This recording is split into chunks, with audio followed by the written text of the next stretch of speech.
Olá pessoal, boa noite. É, Dando continuidade então à formação que a gente começou a semana passada, até para vocês aproveitar o momento, né, que estão em casa e querer também ter o desejo de desenvolver esse trabalho o mais rápido possível, tá? Então, as práticas de ação pedagógica é, com relação ao público-alvo da educação infantil, no caso agora de vocês que estão no terceiro semestre. Se não me engano, eu parei a semana passada com vocês na nossa formação presencial, é, dentro da característica aqui da educação infantil, né, e o público-alvo. Nesse caso, o público-alvo para vocês deverá ser então de 0 a 3 anos. Lembrando que essa etapa, ela também, lembrando que essas crianças estarão dentro de um berçário, elas não têm tanta vontade própria, elas precisam ser ao todo tempo estimuladas, né?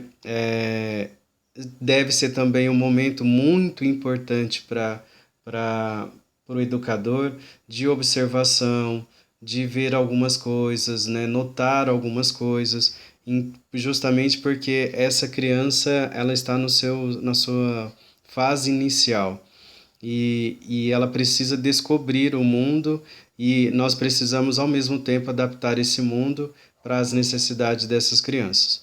É, Justamente para despertar nelas o interesse, para que a gente possa, de uma certa forma, trabalhar, pegando já um paralelo, com a questão da segunda infância. Na segunda infância, nós temos então projetos que estarão voltados para o público-alvo, que é de 4 a 5 anos de idade. Professor, mas só um ano de diferença. Exatamente, mas aí a gente vai ter um monte de coisas. Lembrando que essas crianças, de 4 a 5 anos, elas já têm as suas próprias motivações internas de querer buscar, de sentimentos que estão descobrindo, desejo de conhecer o mundo e aprender, e elas explodem em curiosidade. Então, um projeto que esteja de acordo com essas características será muito bem-vindo, justamente porque vai estimular a criança a convivência escolar de uma maneira mais sadia e talvez encontrar aí o sentido do porquê ela está dentro da escola. Então, com relação a esse trabalho, nós devemos também lembrar aqui os aspectos mais normativos, que é a questão da formatação, né, do trabalho. Nós vamos criar um painel, mas esse painel ele deverá ser um PPT, conseguindo exatamente essas normas, né? Letra de título e subtítulo, fonte Arial 32, fonte do texto Arial 24, espaço entre linhas simples, então nada de querer colocar linhas duplas, espaçamentos duplos, perdão, para justamente ter aí um ganho no espaço, alinhamento do texto justificado, margens e alinhadas à esquerda e à direita. Mas tudo isso daí depois eu também acabo ajudando vocês na questão da formatação. Lembrando, e justamente porque vocês têm algumas dificuldades, terão algumas dificuldades, salvo aqueles que fizeram um bom curso o ano passado da Associação Brasileira de Normas e Técnicas, ou seja, a ABNT, que foi oferecido pelo Instituto Aprender no ano passado. Mas aqueles que tiverem maiores dificuldades, depois podem entrar em contato comigo pessoalmente. O uso de imagens é opcional, caso os utilize, informar a fonte. É muito importante, tá? Você, na hora de pesquisar, colocar ali o link, né, da onde que você tirou aquela imagem. Ou até mesmo descritivo. Agora, quando se tratar de imagens autorais, por exemplo, um projeto que você já está sendo implementado na escola, está sendo bem sucedido é, e você despertou, o seu grupo despertou a curiosidade de utilizar imagens ou até mesmo vídeo com apresentações desse projeto. Lembrando que quando a gente se trata de projetos assim, a gente precisa ter uma autorização do uso de imagens, tá?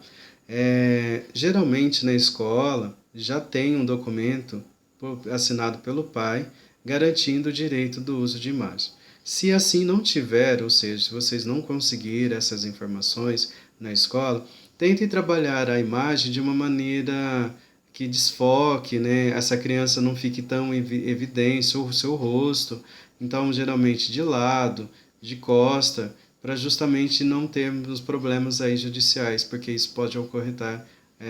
Problemas judiciais, tá? Ocorrer problemas judiciais. Então, projeto de intervenção didática. Então, todos os projetos, necessariamente, ele deve acontecer com relação à intervenção, né? Ou seja, o que é intervir? É agir em uma determinada situação, tá? O projeto completo deve ser redigido de acordo com as regras da norma padrão da língua portuguesa. Deve apresentar coerência e coesão textual. Além disso, é necessário seguir as seguintes normas da Associação Brasileira de Normas Técnicas, a ABNT. A letra fonte Arial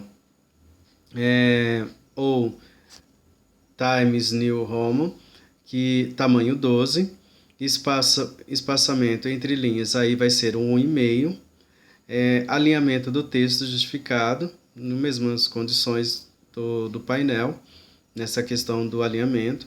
O uso de imagens é opcional, mais uma vez, e quando utilizá-las, informar a fonte. Geralmente, nesse trabalho escrito, eu prefiro que vocês não utilizem imagens no corpo do texto.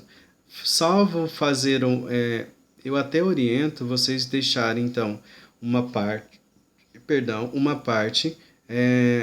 informando anexo, e depois você coloca a imagem descrevendo a atividade ou o que está acontecendo, e até mesmo aí na questão do que está informando com maior clareza o que está acontecendo. A pesquisa é extremamente importante para a sua formação profissional e acadêmica. Então, meus caros, de verdade, aproveite esse momento, tá, que vocês estão em casa, seja em grupo ou individual, estudem, vasculhem, procurem, se interessem, se debrucem exaustivamente para que essa formação sua, todas as fontes, todos os estudos lhe ajudem a desenvolver um bom projeto. Então, para isso é necessário esforço. No entanto, ao utilizar um conteúdo pesquisado, é importante transcrevê-lo com suas próprias palavras e citá-los nas referências dos trabalhos considerados plágio obterão nota 0. Ou seja, se você fizer um trabalho, fizer um comentário, encontrar essas informações em sites ou até mesmo livros, e você não fez a devida referência deste conteúdo, você poderá ter a sua nota zerada. Então, não copiem, né, parafraseiem, ou se não achei muito importante fazer essa citação, então você deverá olhar nas normas da ABNT para que não aconteça um problema que eu já tive no ano passado. É claro que a gente estava num período de correção e o grupo pôde resolver com muito mais facilidade. Mas, diante dessa situação, é melhor você estudar, fazer rascunho, e aquelas partes que você achou muito importante de um livro, de um site, você faça as devidas citações das fontes, tá bom? Não serão aceitos trabalhos pré-existentes, ou seja, você foi lá e só modificou um pouco o projeto, mesmo que o trabalho seja de autoria do estudante, ou seja, o trabalho precisa ser inédito. Trabalhos encontrados em sites que disponibilizam trabalhos prontos na internet serão considerados plágio e obterão nota zero. Vocês sabem quanto a isso, quanto que eu tenho uma certa rigorosidade nesse trabalho, nas observações de trabalhos. Para auxiliar os professores nas correções, é utilizada uma plataforma anti-plágio. Portanto, caso você copie trabalho da internet, mesmo que copie trechos de vários sites, poderá ter o trabalho invalidado no momento da correção. Isso é verdade. O ano passado, como eu falei para vocês, a gente capta, porque a gente sabe a linguagem do aluno, sabe como que ele escreveria, o grupo em si, termos técnicos às vezes não bem utilizados, ou até mesmo pedaços de textos distanciando a coesão e a coerência textual. Tudo isso serve para que a gente possa identificar se houve plágio ou não. Seja ético e comprometido com sua formação acadêmica, estude e elabore seus próprios textos para construir e adquirir uma aprendizagem significativa. Tá bom? Por hoje é só. Espero ter. Eu acho que o vídeo ficou um pouco longo, mas aos poucos a gente vai se adaptando a esse